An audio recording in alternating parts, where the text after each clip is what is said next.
Considering we just got past Dash's birthiversary and the reveal of a new alicorn, IDW either planned this out or this is one hell of a coincidence.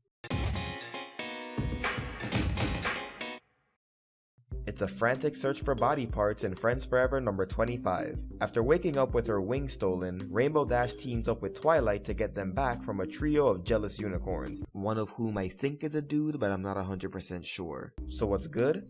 I've always liked Brenda Hickey's artwork, but this is some of the best work that she and Heather Breckel have done. Breckel's background colors fit very nicely, especially the purples of Twilight's castle. Meanwhile, Hickey's facial expressions are spot on as usual, and I love the way she draws unicorn magic, especially when Twilight uses...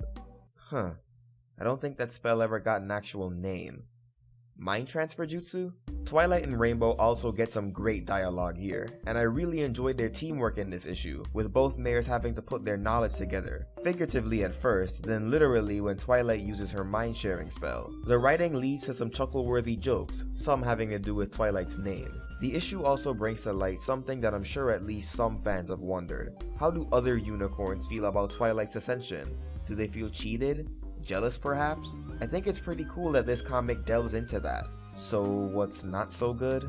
One thing I've noticed is that whenever Twilight is put into a situation where she has to fight a regular pony, she does get nerfed a little. And this has happened in both the show and the comics. When the Unicorn Trio blast Twilight out of the air with their magic, it's said that Twilight wasn't used to aerial assaults, but that explanation only holds so much soap, because if last month's issue was anything to go by, this story takes place after Season 5's midpoint, and by then Twilight has had her wings for a considerable amount of time, enough time to have gained some more experience with them. Had this been released around 1.5 to 2 years ago when the comic still took place during Season 4, this would have been a more valid limitation. Plus, if Twilight was able to teleport out of the net she was trapped in at any time, she could have just done that and taken out the trio. Although you could make the argument that the spell to absorb Dash's wings was already in progress, and since it was a spell that she wasn't familiar with, she didn't know if interrupting it would cause Dash's wings to disappear for good. So she just put the hurt on the trio after the spell was over and the potion was finished. Another issue that arises with Twilight's royal authority is how the trio is punished.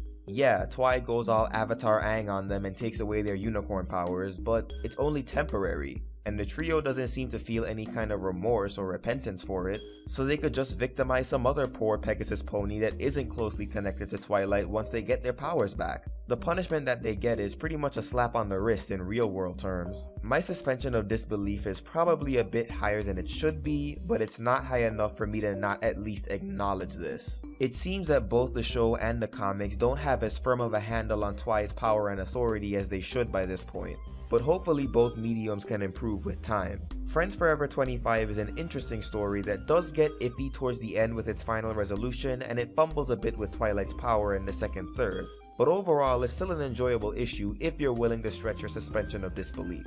Next month we'll be getting what's probably the most interesting pairing that's been revealed for this year, Shining Armor and Blue Blood, and it's definitely a pairing that I'm looking forward to. So what do you think of Friends Forever 25? Swarm that comment section below or bug me on social media, and consider supporting me through Patreon or PayPal art commissions. Until next time, keep it sketchy folks.